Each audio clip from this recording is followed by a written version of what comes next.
Okay, so didn't get much this weekend. Garage sailing, not gonna lie, wasn't good. I got a few little tiny things. There was a really cool, like, pre-war croquet set, which was nice to pick up, a couple of wooden crates and things like that. But nothing really big. And there was only 3 records that I got at garage sales, which I'll show you at the end of what I'm about to show you.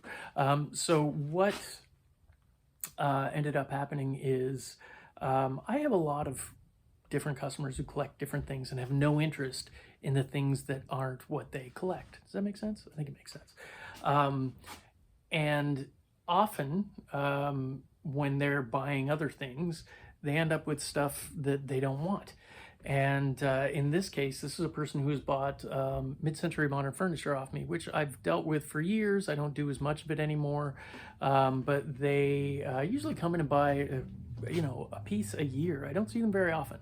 But they showed up today out of the blue with a box, a couple of boxes actually, of records that they got in a storage unit that they bought that had some mid-century pieces in it that they really wanted.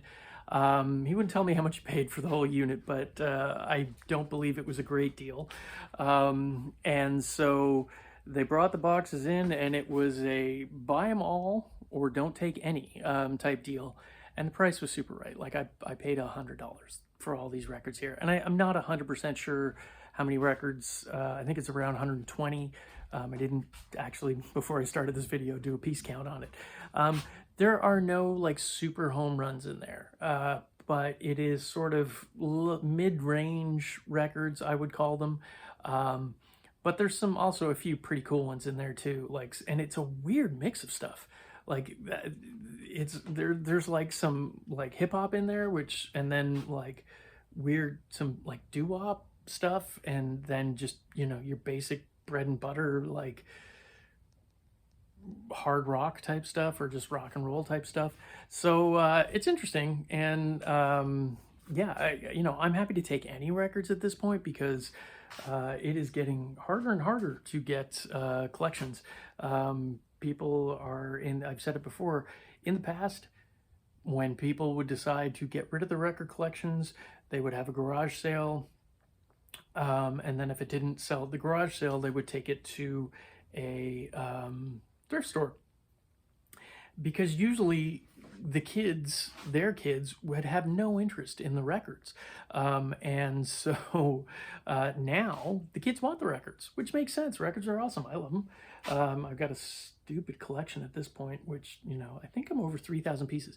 Once you get over that 1,000 mark, you sort of stop counting of what you have. One day I'll have to go through and show you guys the collection, but that's a whole other thing. But yeah, so now the kids want it. The kids want all the cool stuff now. And in the past, that stuff wouldn't. It would have just ended up strictly in the garage sale, and people like myself would be able to get them and then resell them. But now that doesn't happen so much anymore. So yeah, I'll just show you what I got right now. Okay, so here are the records. I've gone through them. There's about 120-ish. And I'll just show you the 3. I got 3 records out garage sailing that I'm pretty happy with. These were a couple of bucks a piece, and then the cash one will be 5. So this is music from the television series The Girl from U.N.C.L.E., which is awesome. This one will probably stay in my collection because I do collect a lot of TV shows from the 60s, the soundtracks and stuff like that. Pretty hard to find too, actually. It's kind of a scarce piece. This one I'm actually interested in hearing. It's on the Crown label, and it's probably just like studio musicians. It's called Light My Fire. It's from them, I think, like 68. And as soon as I saw Free Fuzz, I was like, yeah, that's probably going to be like a psychsploitation record. And then on Discogs, it has like, the style it has listed as psychedelic and garage band, which that's pretty good. See, I love psych music and I like prog music, but I like kind of like a garagey version of both of those, like a lot of fuzzed out guitars and more aggressive playing style, and then some sort of space rocky stuff in there too. So I'm really hoping that this is up that alley, and I'm going to give it a look. It's actually in pretty nice shape too. The cover's not, but everything else. And then this, which is like 2017 collection of like Johnny Cash's best of, and I have pretty much everything on here already on original releases, so that's probably going to end up out in the store. So now this is the rest of this stuff. I almost fell over there. That's not good. This is the collection that the person brought in boxes. All of them were pre-bagged. So again, I'm trying to figure out like what this is, because the collection's all over the place. It has, as you can see here, like hip hop and like just pop rock, and then there's some harder stuff, and then some doo-wop, and I can't. Usually, when you come across collections, you sort of have an idea of like the type of person this came from, and I honestly, it's really eclectic. I'm beginning to wonder if it wasn't somebody who was a reseller themselves who just picked up record after record over time.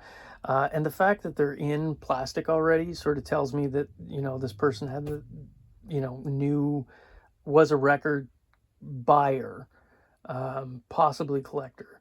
But I think was probably more like a record flipper if they were, or that was the plan. But anyways, the plan came to naught because they didn't pay their storage bills, and all the stuff that was in there went up. So I lucked out, and as I said in the intro, a customer's bought a lot of stuff off me over the past, because I've been here for 20 years now at the store. Knew that I bought and sold records and brought them in, and yeah, we made a deal. I paid. I had to take them all, couldn't pick, and it was $100 for everything, and so pretty happy with that. As you can see, it's Gangstar. This is actually, I think this is like right around the 2000 mark reissue of I think it's like a greatest hits. I'm not 100% familiar with it, but pretty happy to add any hip hop in it. It's not in the best of shape, I gotta admit. Some of these are really great, some are not. Again, it was take them all. If you take one, you got to take them all. And again, at that price, less than $1 a piece, why not? You're not going to lose out. So the Beatles yesterday and today. It is not a butcher cover because of this. Right there. And it says Litho in Canada. So it's Canadian pressing. I've said it 100 times. I wish I didn't have to ever say it again. But there is no paste over butchers Canadian versions. Just never happened. There's a letter from the head of Capsule who said that they were never released to the public. There were a couple of mock-ups made. That's it. That's the whole deal. You can just do a bit in research, internet research, and find that out. So if anybody tries to tell you that this in Canada, with lithoed in Canada on as a Canadian pressing, is a butcher cover and says, oh, you can see the V or whatever, it's just not true. Just isn't. So yeah, still great compilation, amazing tracks on there, and still good to pick up.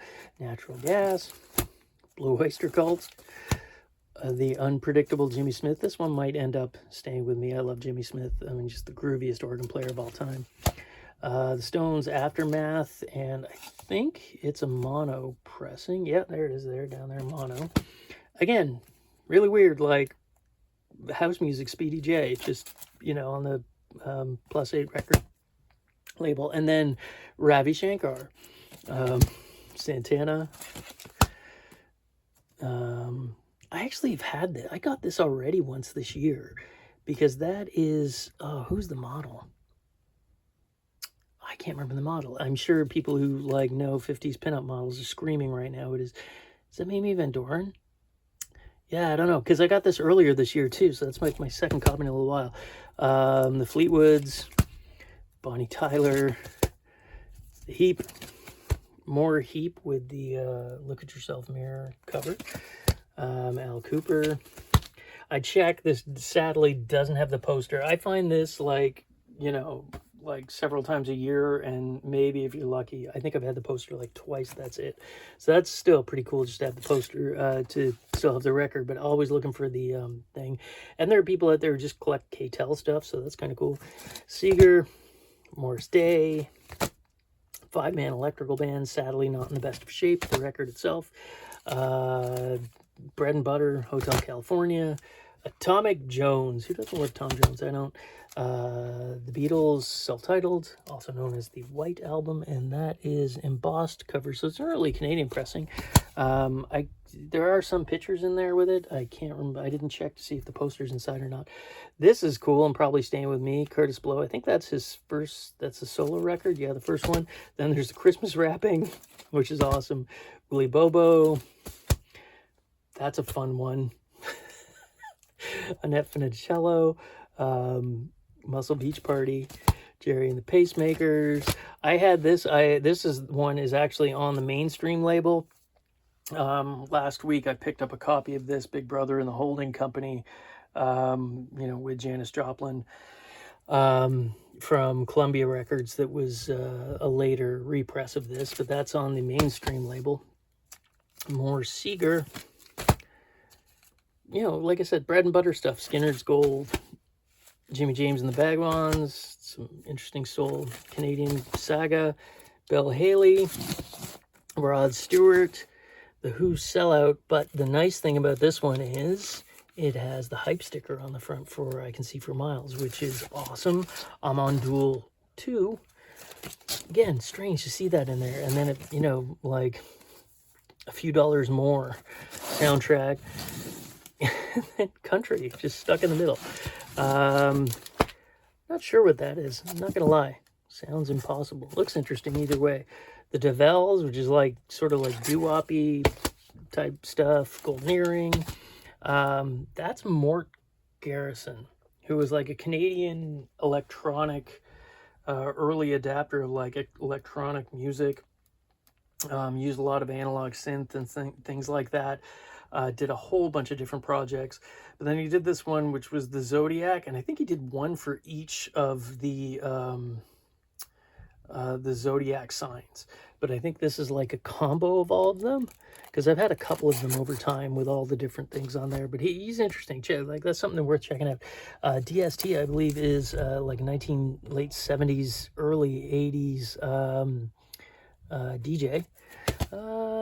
Peter Gabriel. Jim Carroll.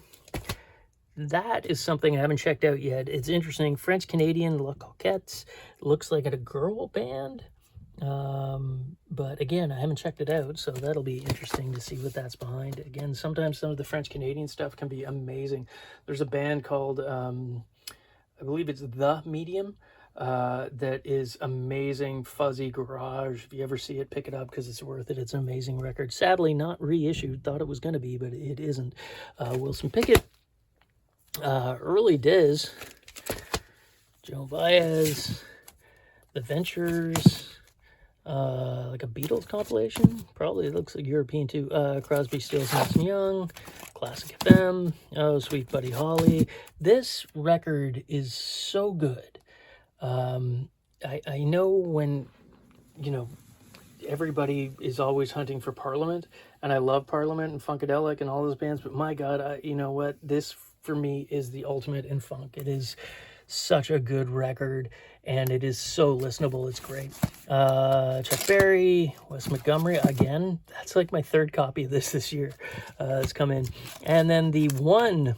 that's my second copy this year of this Righteous Brothers records that everybody asks for, and I have all the others, and nobody really is that interested in them, which is too bad, because like they were all the stuff that they did. They had such good voices, and you got Phil Spector production. You can't really go too wrong. Sorry, I'm just standing all these up, which I'm sure is making for very compelling video watching. Rest in peace, Biz. Biz Marquee, it's the single, probably keeping that one myself. I'm going to move these over here. This is kind of an interesting one, too. I've seen it before. I think I've had it in here before. It's like a comedy record, and it's like a parody record of, like, sort of supposed to be like the Beatles, but it's like, I think... you had the Chipmunks out at the time and the Beatles at the time, and somebody was like, why don't we do both together? And they made the Nutty Squirrels. This is Johnny Hodges, and it's on the Norgran. Sadly, not in the best of shape. As you can see, it's got a split all the way across, but I think the actual record itself is kind of clean. Another amazing record. Like, this period is when, like, Stevie Wonder was just like, he was a lion. Everything he touched was amazing. And Talking Book is one of his best. Can't say enough about Bowie ever. This one I got really excited. I was hoping that when I saw it, because it is the Canadian first pressing in mono, it is the textured cover, because the first pressing is textured cover, and it has the free full color photo inside. I was really hoping for that photo in there, because the photo is worth more than the record itself. Sadly, no photo, but the record's in nice shape too. Brendan Tabulations, Great Soul, Max Webster, some Canadian sort of proggy rock, more Max Webster, Butterfield Blues Band. I don't have to keep saying this stuff. I mean, you guys can read, but we'll do that. Oh, Pete Tosh. Again, like, here's one, Baby Ray, Where Soul Lives. Like, just strange combinations. Little Anthony. It kind of looks like somebody, like I said, was picking at garage sales. And yeah, so Lou Irwin, I don't even know what that is. It looks like a sort of a parody political comedy album. Janis Joplin. Pierre Berton. For those outside of Canada, you would probably have no idea who he is, but Pierre Berton, very, very amazing Canadian writer on Canadian history, and rolled a J on, or showed that on one of Canada's comedy troupe things with Rick Mercer once. So really good. Yellow Brick Road, Marvin Gaye, ZZ Top's Eliminator, Dylan's Planet Waves, and Dr. Hook. See a lot of middle ground stuff. Faces, Weird, Macy Gray single. That's weird to be in here, not weird single, but yeah. Or is that like a full album? Maybe that's a full album. Interesting. GTR. Another amazing record. One of my favorite songs of all time. I found it through listening to Slow Dive, who did a version of Some Velvet Morning, which I didn't know for like years was a cover of from off this album, because both super talented, but that man wrote some incredible stuff, and I have none of his solo records, and that is a huge hole in my collection that I would hope to remedy at some point. Boston, more Max Webster, Django Reinhardt. Yeah, wow, that's interesting again. Seeger, not sure. The rock and rhythm, like that's early rock and roll, which is kind of interesting. King record compilation. Yeah, that's what that is. Best of Joe Turner, John Hammond. That's an early Conway Twitty. That might be like his second record, I think. Might even be his first, sort of when he was still sort of rockabilly. Look at that duck-ass haircut. Look at that. There's, yeah, he's got it going on. I've had this before, I think this year too. Again, Shelly Manne doing My Fair Lady, the Jalopy 5. I love that was. I think by the looks of it, it's probably like surf music. California Dreaming, Hey Little Cobra. Yeah, so it's probably surf music. More Bob Seger, Hey Good Hardy. I got this like not too long ago too. It's kind of weird. Sean Connery, Diamonds Are Forever. Soundtrack, Some Girls. Oh, there you go. John Mayall just passed away recently. I think this one has Clapton on it, but I'm not 100% too, so that's kind of interesting. BTO, Floyd, the Archies, Chic, Beatles, Mary Minnie. Okay, here's another one. I don't know, like, maybe it's just like the way things are panning out lately, but like I'm getting a lot of the same records over and over again this year. That hasn't happened in a long time, but this is Marrying Me. I think I got one like 3 weeks ago come through. Stylistics, Flood, Dueling Banjos, Date with the Everlys, Lloyd Price. This one might stay with me. CJRN 1601. That's that's a radio station copy. I'm probably going to keep that because A, I don't have it, and B, I love Brother Ray.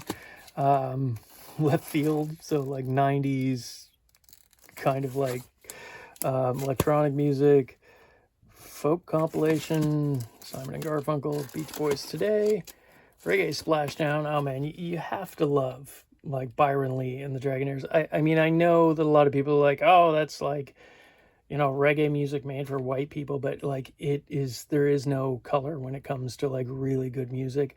And Byron Lee, even at this point, which I think again is like in the late 60s, early 70s, was still putting out like super tight records. They get overlooked a lot, but still amazing. Paragons and the Harptones, think I've had that. Gladys Knight, the Butterfield Blues Band again, and the Safaris. So yeah, so that is basically it. Again, it's the kind of thing where like relationships and forming relationships over time can really help you with pretty much anything in the buying and selling game, because not everybody collects or deals with the same stuff. And sometimes when you buy out estates, like I'm a generalist, so that's fine for me. Or you go to auctions and just end up buying big box lots, or you end up getting stuff that you have no interest in, and it's just going to take up space and you want to move it along really quickly. And that was the case here. I lucked out at this. There was a storage unit find. I don't do storage units myself, because you don't actually get to really check out the merchandise, and so you can end up getting like a whole bunch of crap. And the one thing I do know about live auctions, I love them. I miss them because ever since COVID, I find that most of the live auction houses around here have gone straight on to doing like online auctions only now. And I don't like it because you don't get to see the merchandise, get your hands directly on it. And it's the same thing with storage units, because you can just end up buying like a horrible unit and throwing money away. And when you're at an auction, I am the first to admit that sometimes you get a little bit competitive and overbid from where you were going to do. And it would be worse if you overbid on something and then ended up it just being junk. So I got to avoid that whole situation. And the person ended up, they got $100 towards whatever they paid for the whole unit for something that they had no interest in. So yeah, if you have people who collect other stuff than what you collect, talk to them, let them know like, hey, if you ever come across this stuff and it's super cheap, just pick it up and then bring it to me. And they knew I was probably going to buy this outright. So there you go. All right. Hopefully next week we get a few better finds at garage sales. And yeah, I hope you're all able to find some cool stuff when you're out there looking. Bye.